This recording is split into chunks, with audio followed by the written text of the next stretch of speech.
안녕하십니까? 주의 이름으로 모든 성도님들께 문안드립니다. 이 안식일에 소망의 하나님께서 모든 기쁨과 평강을 믿음 안에서 성도님 모두에게 충만하게 하시고 또 성령의 능력으로 소망이 넘치게 하시기를 축복합니다.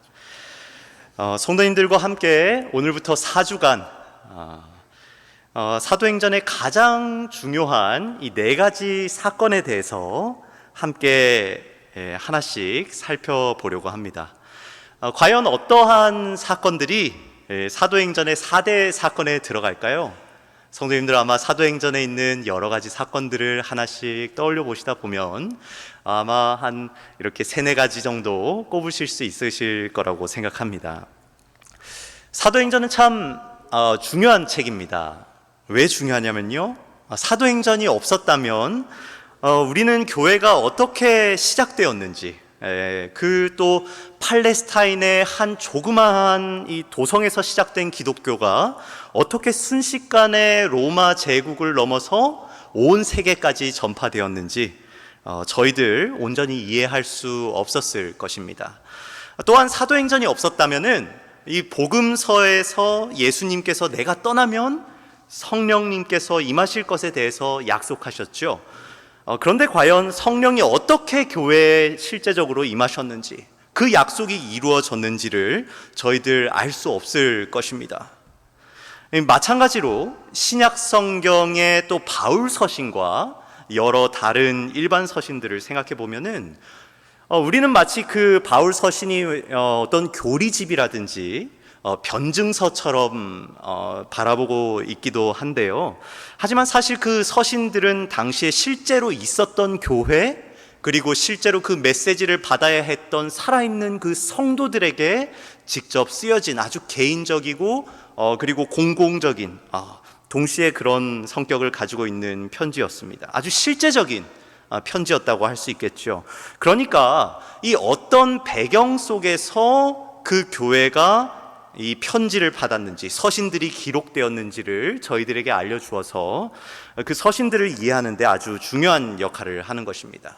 그래서 이제 사도행전의 한편에는 사복음서를 두고, 그리고 또 다른 한편에서는 편지서들을 두고는 예수님의 시대와 이 교회의 시대를 이어주는 다리의 역할, 또 이 사슬의 역할을 하는 것이, 연결고리의 역할을 하는 것이 바로 사도행전입니다. 그래서 사도행전은 중요하기만 한 책도 아니에요. 그리고 수많은 흥미진진한 이야기들이 그 가운데 잔뜩 들어있는 아주 멋진 책이기도 합니다. 따라서 오늘은 제가 성도님들과 함께 특별히 사도행전 안에서 이 교회의 역사의 물줄기를 틀었던 이 4가지 사건에 대해서 하나씩 한번 알아가 보도록 하겠습니다. 첫 번째 사건은 바로 오순절 성령 강림의 사건입니다. 저희들 사도행전 1장 3절에 있는 말씀 먼저 함께 한번 읽어보도록 하겠습니다. 사도행전 1장 3절 제가 읽어드리겠습니다. 해 받으신 후에 또한 저희에게 확실한 많은 증거로 친히 사심을 나타내사 40일 동안 저희에게 보이시며 하나님 나라의 일을 말씀하시니라. 아멘. 이 예수님께서 유월절 어린 양으로 십자가에 달려서 돌아가시고 부활하신 후에 이 제자들과 40일 동안 함께 지내셨습니다. 그동안 예수님은 이 땅끝까지 전할 복음에 대해서 이 제자들을 준비시키셨죠. 그리고 드디어 예수님께서 승천하실 시간이 다가오게 되었습니다. 예수님께서 이 제자들을 두고 어떤 말씀을 남기셨을까요? 사도행전 1장 4절과 5절, 바로 그 다음 성경절 함께 읽어보도록 하겠습니다. 다 같이 한번 읽어볼까요? 시작. 사도와 같이 모이사 저희에게 분부하여 가라사대 예루살렘을 떠나지 말고 내게 들은 바 아버지의 약속하신 것을 기다리라. 요한은 물로 침례를 베풀었으나 너희는 몇 날이 못되어 성령으로 침례를 받으리라 하셨느니라. 이 예수님께서 말씀하시길 아버지의 이 약속하신 것을 기다리라 이렇게 말씀하셨어요. 그 약속이 무엇이었을까요? 바로 성령의 침례였습니다. 그런데 제자들은 이상하게 딴소리를 하기 시작합니다. 바로 그 다음 절 6절 한번 읽어보도록 하겠습니다. 저희가 모였을 때 예수께 묻자와 가로되 주께서 이스라엘 나라를 회복하심이 이때니까. 지금 제자들은 갑자기 이 성령의 약속을 기다리는 것보다도 무언가 다른 것을 기다리는 것 같아요. 그죠? 이스라엘의 나라의 회복을 기다린다 이야기하고 있습니다. 여기서 이 회복이라고 하는 단어는 이 아포카시스테미라는 단어인데요. 병에서 낫는 그런 회복을 이야기하는 것이 아닙니다. 정치적인 회복. 이스라엘이 과거의 주권과 영광을 되찾는 그런 회복을 지금 제자들은 이야기하고 있는 것이지요. 지금 이스라엘이라는 나라가 누구의 압제 아래 있습니까? 바로 로마의 압제 아래 있죠. 이 예수님의 제자들은 아직도 이 실제적인 하나님의 나라, 만세 권세를 가지고 로마를 깨부술 이 왕국을 기다렸던 것입니다. 예수님께서 4절에 이 예루살렘을 떠나지 말고 아버지께서 약속하신 것을 기다리라 라고 하는 그 말씀을 듣자마자 바로 그때구나. 이스라엘의 나라가 드디어 세워질 모양이구나 하고 제자들은 생각하게 된 것이죠. 예수님께서는 정말 한 바구니의 빵으로 5천 명을 먹이십니다. 그리고 군대의 식량이 정말 모자랄 일이 있겠습니까? 그러니까 군대 식량이 모자랄 일이 없어요. 다치고 병든 자들도 다 일으키세요. 심지어 죽은 자들까지 일으키십니다. 그러면 우리 이 이스라엘이 로마와 전 세계를 정복하고 또 약속된 부국 광명의 이 나라가 설 것이 확실하다. 제자들은 내 생각이 틀릴 리가 없다라는 마음을 가지고 지금 예수님께 묻고 있는 것입니다. 예수님, 그때가 바로 지금이죠? 라고 이야기하는 것이죠. 그때 예수님께서는 이 제자들의 생각을 분명하게 깨트리실 필요가 있었습니다. 7절에 예수님께서 이렇게 말씀하시죠. 이르시되 때와 시기는 누구께서 자기의 권한에 두셨습니까? 아버지께서 자기의 권한에 두셨으니 너희가 알 바 아니요. 이렇게 이야기하고 있습니다. 성도님들이 이 성경절을 읽으시면서 어떤 말이 가장 눈에 들어오십니까? 제가 학생들한테 물어봤더니 알 바 아니요. 이 부분이 제일 눈에 들어온다 그래요. 그런데 저는 이 아버지께서라고 하는 부분에 아주 예수님께서 특별한 강조를 두셨다고 저는 생각을 합니다. 왜냐하면은 이 고대 유대인들의 결혼 풍습을 성도님들 한번 생각해 보시면 좋겠습니다. 그 풍습을 살펴보면은 이 때는 아버지가 정한다라고 하는 말이 어떤 말씀인지 저희들 너무 잘 이해를 할 수가 있습니다. 제가 이스라엘 이 결혼 풍습에 대해서 좀 말씀을 드릴 테니까요. 신랑 되신 예수님과 또 그의 신부가 될 우리들, 교회를 머릿속에 그리시면서 한번 그 이야기를 들어주시면 좋겠습니다. 첫 번째, 이 결혼 풍습의 첫 번째는 무엇이냐? 신랑이 아름다운 아가씨를 만나면은 신랑 본인이나 또 신랑의 집에 가장 믿음직한 종이 그 신부의 집에 찾아가서 결혼 승낙을 받으러 갑니다. 아브라함도 자기의 가장 중요한 종을 보내기도 하고 그러죠. 그리고 이제 두 번째는 무엇이냐? 신랑이 가서 신부를 얼마에 데려올 것인지 그 비용을 서로 이야기를 하고 비용을 지불합니다. 그리고 신부의 아버지가 승낙을 하게 되면 이제 두 가지를 하게 되는데요. 첫 번째는 이 두 사람은 신랑과 신부라고 하는 그 약혼서에 서로 서명을 합니다. 그리고 두 번째로 서로 포도주를 나눠 마시게 됐죠.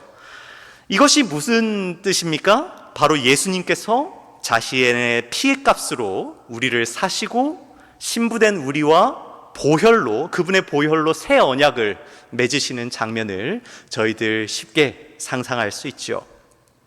그리고 이제 드디어 이제 약혼이 성립됐고 법적으로는 부부가 되었습니다. 하지만 그 신랑과 신부는 아직 합방을 할 수가 없어요. 왜 그런가? 신랑은 신부를 위해서 집을 지으러 가야 하기 때문입니다. 처소를 예비하러 가야 되는 것이죠. 성경에 보면은 예수님의 부모님이었던 요셉과 마리아가 나오죠, 그죠? 이 약혼한 사이에 있는 이 요셉과 마리아가 바로 이 상황인 것입니다. 약혼은 했지만 아직 합방하지 않았어요. 신랑이신 예수 그리스도께서 우리의 죄값을 미리 다 치르셨지만 아직 우리가 하늘에서 함께 살고 있지 못한 것과 같은 모습인 것입니다. 그러면 이제 젊은 신랑은 아내를 두고 신부의 집을 나와서 이 추파라고 부르는, 히브리인들이 추파라고 부르는 집을 준비하러 갑니다. 이 세 부부가 거할 처소, 이 추파가 완성이 되어야만 신부를 불러올 수 있는 것이죠. 이 현대에도 여기 사진을 보시면은 유대인의 전통에도 보면 이 결혼식에는 항상 이렇게 하얀 천으로 이 캐노피를 세웁니다. 이 캐노피를 그 캐노피 아래에서 결혼 서약을 하게 되는데 이 천막을 아직도 유대인들은 추파라고 부릅니다. 그래서 신랑이 신부를 위해서 함께 살 집을 상징하는, 그리고 그 집을 예비하기 위해서 신랑이 신부를 잠시 떠나는 것이죠. 예수님께서도 저희들 십자가에서 피로 사시고 새 언약을 맺으셨습니다. 그리고 저희를 위해서 지금 무엇하고 계십니까? 예수님께서 무엇 하신다고 말씀하셨어요? 내가 너희를 위하여 처소를 예비하러 가노니. 그렇죠? 가서 너희를 위하여 처소를 예비하면 내가 다시 와서 너희를 내게로 영접하여 나 있는 곳에 너희도 있게 하리라. 요한복음 14장 1절부터 이 3절에 있는 말씀입니다. 저희를 위하여 처소를 예비하신 우리 신랑 되신 예수님을 인하여 성도님들 감사하십니까? 남편이 집을 준비하는 동안 신부는 무엇을 하는가? 신부는 바로 남편과 함께 살 날을 기다리면서 신랑을 맞이하기 위해서 자신을 정결케 하며 신랑을 기다립니다. 지난날 만났던 남자들의 사진과 받았던 편지들이 있다면 어떻게 해야 되겠습니까? 다 불로 활활 태워야죠, 그죠? 한 개도 남기면 안 되는 것입니다. 과거 만났던 남자친구의 사진을 들고 결혼을 하러 가면은 그 여자는 어떤 여자라고 부를 수 있죠? 미련한 여인이라고도 부를 수 있는 것입니다. 그래서 옛날에 나와는 결별하고 신랑 되신 예수님을 맞을 이 정결한 자신을 준비하는 것이죠. 이제 신랑이 열심히 집을 준비해서 이 다 되었다는 생각이 들면은 신부를 이제 데리러 가야겠죠. 그런데 이 누가 신부에게로 돌아갈 날을 결정하냐면은 신랑이 결정하는 것이 아닙니다. 과연 누가 신부에게로 돌아갈 날을 결정할까요? 누구겠습니까? 바로 아버지인 것이죠. 아버지가 바로 그 날을 결정하는 것입니다. 이 아버지가 이 집이 추파가 충분히 잘 준비되었다, 그리고 신부를 데리러 갈 준비가 되었다라는 생각이 들면은 아버지가 신부를 데리러 가거라 하고 신랑을 보냅니다. 그때야 비로소 신랑은 친구들과 다 함께 신부의 동네로 들어가서 신부를 부르는 것이지요. 나팔 소리와 함께 신랑을 맞이하라 외치면서 신랑의 무리가 동네로 들어옵니다. 그러면은 동네 사람들이 다 같이 나와서 결혼식이 시작되고 축제가 벌어지는 것이지요. 그렇게 신랑과 신부는 정식으로 부부가 되어서 함께 영원토록 행복을 누리며 살게 되는 것입니다. 이 유대인들의 이 결혼 정통을 이해하면은 성경에 참 많은 이야기들이 저희들 이해가 됩니다. 예수님께서 하셨던 열처녀의 비유라든지 예수님께서 교회를 신부라고 부르시는 그런 이야기들 말입니다. 이 사도행전에서 때와 기한은 아버지께서 자기에게 두셨다라고 하는 말 자체가 이 제자들이 딱 들었을 때 바로 아마 이해할 수 있었을 것입니다. 그리고 그 신랑이 아내를 데리러 가는 권한은 누구에게 달렸다고요? 바로 아버지에게 달린 것입니다. 다시 저희들 사도행전으로 좀 돌아가 보면은 제자들이 이제 먼저 기다려야 했던 것은 하나님의 나라의 회복이 아니라 이 성령의 침례, 성령 하나님의 충만하신 임재였던 것입니다. 예수님께서 지상에서 하셨던 정말 최후의 말씀이 이제 나오게 되는데요. 성도님들 너무 잘 아시는 말씀이기 때문에 다 같이 한번 읽어보도록 하겠습니다. 함께 읽겠습니다. 시작. 오직 성령이 너희에게 임하시면 너희가 권능을 받고 예루살렘과 온 유대와 사마리아와 땅끝까지 이르러 내 증인이 되리라 하시니라. 이 말씀을 마치시고 저희 보시는 데서 올라와 가시니 구름이 저를 가리워 보이지 않게 하더라. 오직 성령이 너희에게 임하시면 너희가 권능을 받고 땅끝까지 예수님의 증인이 되겠다라는 말씀을 예수님께서 말씀하셨죠. 예수님의 증인으로 사는데 단 하나의 무언가가 필요하다면은 그것은 무엇이라고 예수님께서 말씀하셨습니까? 오직 성령이 너희에게 임하시면 너희가 증인으로 살 것이다.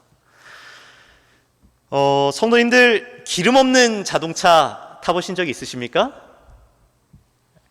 제가 신학과 4학년 때 여름에 여기 대학교의 담임 목사님이신 김은배 목사님을 지도교수로 모시고 엘살바도르라고 하는 이 미국의 밑에 멕시코 밑에 있는 그 중미에 있는 엘살바도르라고 하는 나라에 3주간 아주 열심히 이 복음을 전하러 갔던 적이 있었습니다. 그곳이 이제 중미라서 이제 바로 가는 비행기가 없었어요. 그래서 이제 미국을 거쳐서 이렇게 가게 되는데 미국에 이제 돌아오는 길에 미국에 들려서 저희 신학과 친구들 4명이 함께 이 미국 자동차 여행을 하기로 했습니다. 그때가 2007년이었습니다. 그래서 이 LA에서 저희가 자동차를 렌트를 했어요. 그때는 참 어떻게 살았는지 모르겠지만 내비게이션이 전혀 없었습니다. 그래서 이 커다란 지도를 펼쳐놓고 저희들이 이제 자동차로 여행을 하기 시작했는데요. 이 LA에서 자동차를 렌트를 해서 샌프란시스코까지 일본 국도, 태평양을 따라서 올라가는 일본 국도를 타고 이렇게 올라갔었고요. 그리고 이 요세미티 국립공원이 또 옆에 있습니다. 거기를 통과해서 또 라스베가스를 가고 또 다시 로스앤젤레스로 돌아오는 굉장한 여정을 일주일 동안 친구들과 자동차를 몰면서 하게 됐는데요.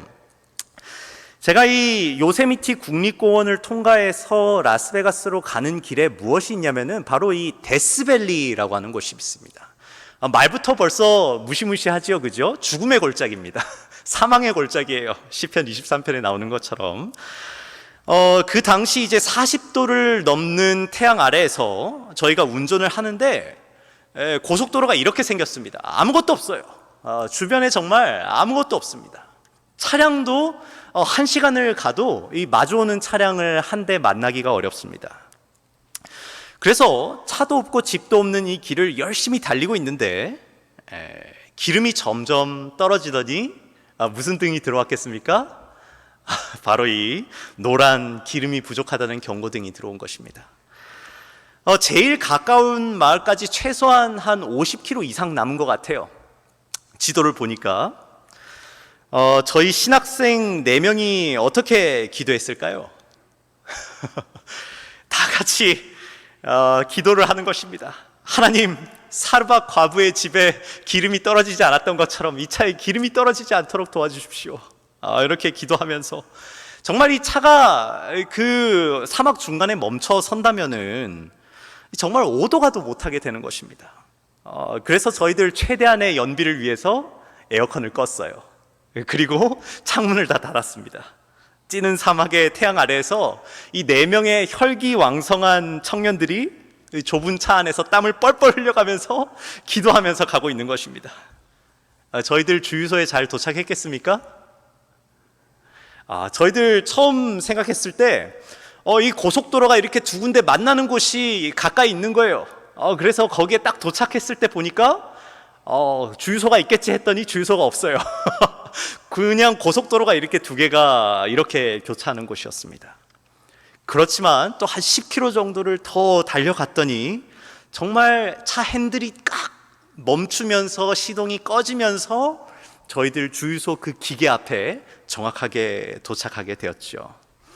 그때 저희들 기름부터 넣지 않고 어떻게 했냐면은 빨리 달려나가가지고 그 주유소 안에 상점에 들어가서 먹었던 이 레몬 아이스크림이 아직도 굉장히 생각이 납니다. 그런데 만약에 성도님들, 이 차가 주유소 앞이 아니라 도로 중간에 멈췄다면 어떻게 되었을까요? 그때부터는 차가 우리를 데리고 가는 것이 아니라 우리가 그 차를 밀고 가야 되는 상황이 되는 것입니다. 예수님께서 말씀하시는 이 성령이 그런 것입니다.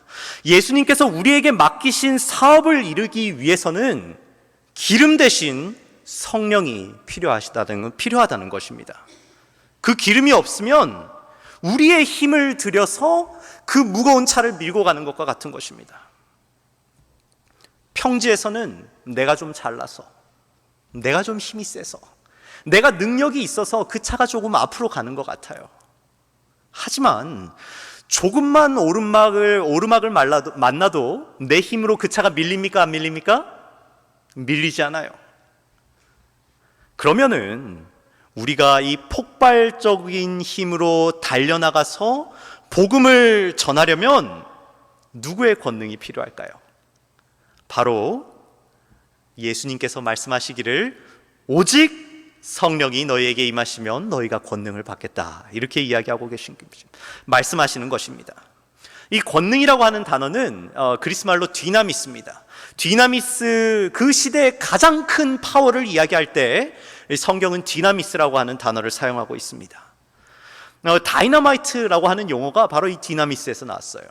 그러니까 이 성령이 우리에게 주시는 권능은 정말 이 폭발적인 힘과 능력을 말하는 것입니다. 예수님께서 우리를 땅끝까지 가라고 말씀하셨어요. 그죠? 하지만 그 명령을 주실 때 예수님께서는 결코 대책 없이 우리를 보내지 않으십니다. 먼저 성령의 임재를 허락하시고 우리에게 권능을 주시는 것이죠.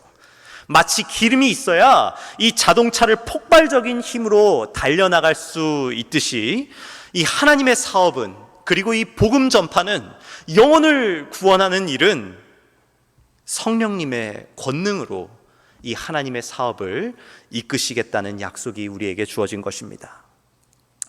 성도님들, 저희들 성령을 구해야 하겠습니까? 아멘입니다.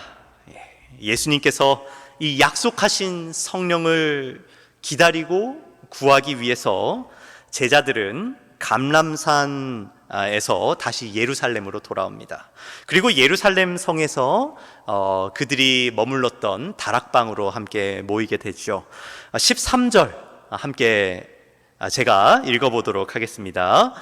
들어가 저희 유하는 다락에 올라가니 베드로, 요한, 야고보, 안드레와 빌립, 도마와 바돌로메, 마테와 및 알페오의 아들 야고보, 셀롯인 시몬, 야고보의 아들 유다가 다 거기 있어. 이렇게 했습니다. 제자들이 다시 한번 다락방에 다 같이 둘러앉은 것입니다. 지금까지 이 다락방에 둘러앉을 때는 항상 누가 함께 있었습니까? 예수님께서 함께 계셨어요. 그런데 지금은 더 이상 예수님께서 함께 계시지 않습니다. 성도님들, 이 다락방에 제자들과 함께 둘러앉았다고 한번 생각해 보십시오. 마음 한켠이 뭔가 좀 허전할 수도 있었겠죠, 그죠? 하지만 제자들의 얼굴에는 기쁨과 승리의 표정이 있었습니다. 왜냐하면 그들의 마음에는 성령을 보내시겠다는 예수님의 약속의 소망이 등불처럼 활활 불타고 있었기 때문입니다.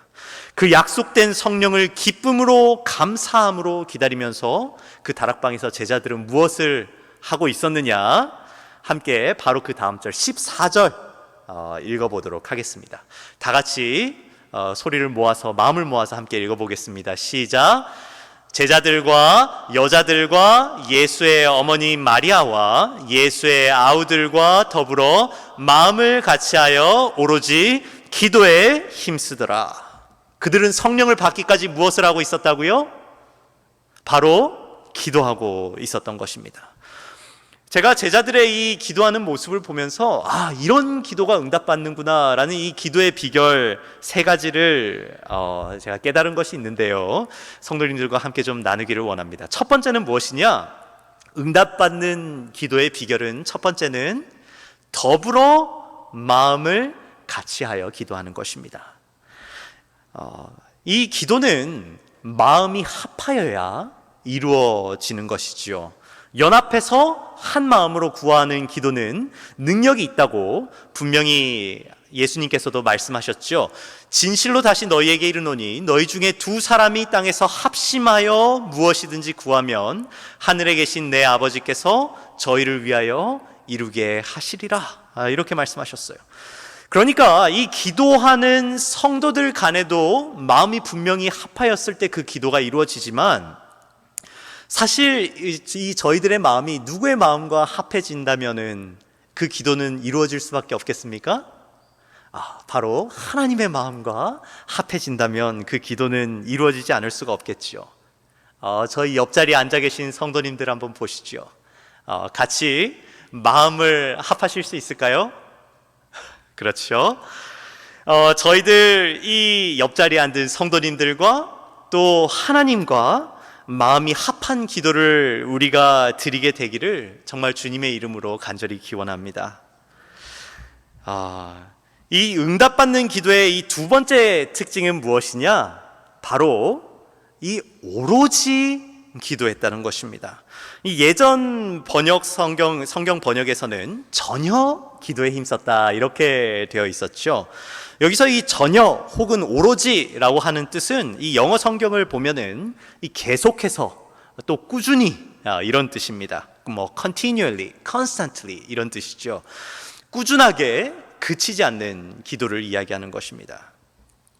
기도가 응답받는 비결, 그치지 않고 꾸준하게 쉬지 않고 하나님 앞에 기도하는 것이죠. 그리고 응답받는 세 번째 특징은, 기도의 특징은 무엇이냐? 바로 기도에 힘썼다는 것입니다. 여러분들 당군 신화 다 아시죠? 당군 신화를 보면 이 간절함이 사무치니까 곰도 무엇이 됩니까? 곰도 사람이 되죠. 그래서 저희들도 하나님께 이 간절히 구할 때, 간절히 구하는 자의 기도는 하나님께서 뿌리치지 않는다고 말씀하셨죠. 그래서 저희 사랑하는 모든 대학교의 성도님들 모두 정말 다락방의 제자들과 같이 마음을 합하여 계속해서 간절히 기도에 저희들 힘쓰면 참 좋겠습니다. 많은 기도의 제목들이 있으시죠. 경제적인 문제도 있고요, 가족의 문제도 있고요, 알 수 없는 미래에 대한 문제도 있고, 이 복음 전파와 이 영혼에 대한 부담들도 있고요, 인간 관계에 대한 문제들도 있고요, 뭐 건강이라든지 또 사고나 뭐 재앙에 대한 여러 가지 문제들로 저희들 가지고 정말 고민하고 있습니다. 우리가 그 중에 해결할 수 있는, 우리의 힘과 능력으로 해결할 수 있는 것이 얼마나 되겠습니까? 사람의 노력으로 다 되는 일입니까? 그렇지 않죠. 우리는 이 일의 해결이 누구에게 달려 있다는 것을 믿어야 하냐면 바로 하나님께 달려 있음을 믿어야 하는 것입니다. 그러니 우리는 하나님께 기도해야 하는 것이겠죠. 특별히 약속하신 성령을 구하는 기도는 예수님께서 주신 이 사명을 이루기 위해서는 아주 필수적임을 저희들에게 확인시켜 주셨습니다. 그래서 이곳에 모인 성도님들의 모든 기도의 제목에 하나님께서 선히 응답하시기를 예수님의 이름으로 간절히 축원합니다. 또한 특별히 성령을 위한 기도에 하나님께서 응답하시기를 주님의 이름으로 축원합니다. 이제 그 기도의 응답이 이루어졌던 오순절날 다락방으로 함께 달려가서 저희들 오늘 시간을 좀 마무리해 보도록 하겠습니다. 사도행전 2장 1절에서 4절에 있는 말씀입니다. 3절까지 한번 읽어보도록 하겠습니다. 오순절 날이 이미 이름에 저희가 다 같이 한 곳에 모였더니 호련히 하늘로부터 급하고 강한 바람 같은 소리가 있어 저희 앉은 온 집에 가득하며 불에 혀같이 갈라지는 것이 저희에게 보여 각 사람 위에 임하여 있더니, 그 다락방에 모여있던 이 모두가 한 마음으로 기도하던 중에 성령께서 강한 바람처럼 그들 위에 임하시는 것입니다. 이 성령이 바람과 같다는 말씀은 너무 이 영적인 의미가 있는 말씀이죠. 성도님들 함께 크게 한번 심호흡 한번 해보실까요? 저희들 입에서 무엇이 나왔습니까? 이 바람과 호흡이 나왔죠. 저희들 숨을 쉬지 않으면 살 수 없습니다. 그렇다면 하나님께서는 과연 숨을 쉬실까요? 성경에서는 하나님이 숨을 쉬시는 장면이 이제 2번 나오는데, 첫 번째는 어디냐면은 바로 사람을 창조하시는 장면입니다. 여호와 하나님이 흙으로 사람을 지으시고 생기를 그 코에 불어넣으시니 사람이 생명이 된지라. 이 하나님의 영이 사람 안에 거하니까 우리가 살아있는 영이 되었다는 것입니다. 그런데 이 범죄 이후에 죽을 수밖에 없게 된 사람은 더 이상 생명이 아니라 무엇라고 불립니까? 나의 신이 영원히 사람과 함께 거하지 아니하리니 이는 그들이 무엇이 되었어요? 육체가 된 것이지요. 우리의 범죄함을 인하여 더 이상 하나님의 영이 우리 안에 거하지 않게 되자 영원한 생명을 잃어버린 우리들은 생령에서 육체가 되어버린 것입니다. 영원한 생명이 우리 안에 있지 않은 것이지요. 그런 망가진 저희에게 예수님께서 2번째로 숨을 내쉬는 장면이 요한복음에 나오지요. 20장 22절에 있는 말씀입니다. 이 말씀을 하시고 저희를 향하사 숨을 내쉬며 가라사대 성령을 받으라. 이 죄로 인해서 육체가 된 우리들을 위해서 마치 그 창조 때의 창조주 예수님께서 우리들에게 숨을 불어넣으셨던 것처럼 예수님께서 저희들에게 숨을 불어내시면서 성령을 받으라고 말씀하시는 것입니다. 이 숨을 내쉬었다라고 하는 표현이 왜 성경에 기록되어 있을까요? 바로 이 창세기에 인간을 창조하시며 불어넣으신 숨을 기억하게 하시는 것이죠. 그리고 예수님께서는 우리에게 성령 하나님을 보내셔서 우리를 거듭나게 하시고 영원한 생명을 우리 가운데 넣어주신 것입니다. 제가 오늘 말씀을 좀 정리하도록 하겠습니다. 기름과 같은 성령님이 임하시기 전에는 우리는 기름 없는 자동차와 같은 존재들이었습니다. 예수님께서 우리들에게 주신 이 사명을 우리의 힘과 능력만으로 결코 이룰 수 없는 것을 확인시켜 주신 것이지요. 또한 바람과 같은 성령님이 임하시기 전에는 우리는 숨이 없는 흙덩어리와 같은 존재들이었습니다. 에스겔서의 마른 뼈들이 생기가 없었던 것 같은 생명 없는 그런 존재들이었죠. 제자들은 그것을 깨달았습니다. 그리고 다락방에 모여서 마음을 합하여 끊임없이 힘써 성령을 구하였던 것입니다. 그리고 약속을 의지한 기도에 하나님께서는 응답하셨습니다. 그리고 오순절에 그들에게 다이너마이트와 같은 성령, 권능의 성령, 영원한 생명의 성령을 그들에게 부어주시는 것입니다. 오늘 저희들도 오순절에 다락방에 모여 있다고 생각이 됩니다. 삼육동에서 어디가 다락방인가 하고 생각을 해보니까 바로 이 가장 꼭대기에 위치한 삼육대학교회가 아닌가라는 생각이 좀 들었습니다. 저희들도 제자들과 같이 성령을 이곳에서 간구하게 되기를 간절히 바랍니다. 함께 여기 스크린에 나온 기도문을 읽어보면 좋겠습니다. 다 같이 마음을 모아서 목소리를 모아서 함께 읽도록 하겠습니다. 시작. 기름 같은 성령님, 바람 같은 성령님, 우리가 더불어 마음을 같이하여 오로지 간절한 마음으로 예수님의 약속에 의지하여 성령님을 구하오니 임하여 주시옵소서. 임하여 주시옵소서. 성령 하나님의 이 풍성한 임재를 통해서 저와 우리 모든 성도님들이 예수님의 권세 있는 증인이 되시고 생명 있는 주의 자녀가 되시기를 간절히 바라면서 함께 일어나서 찬미가 220장 불길 같은 성령님 함께 찬양하시겠습니다.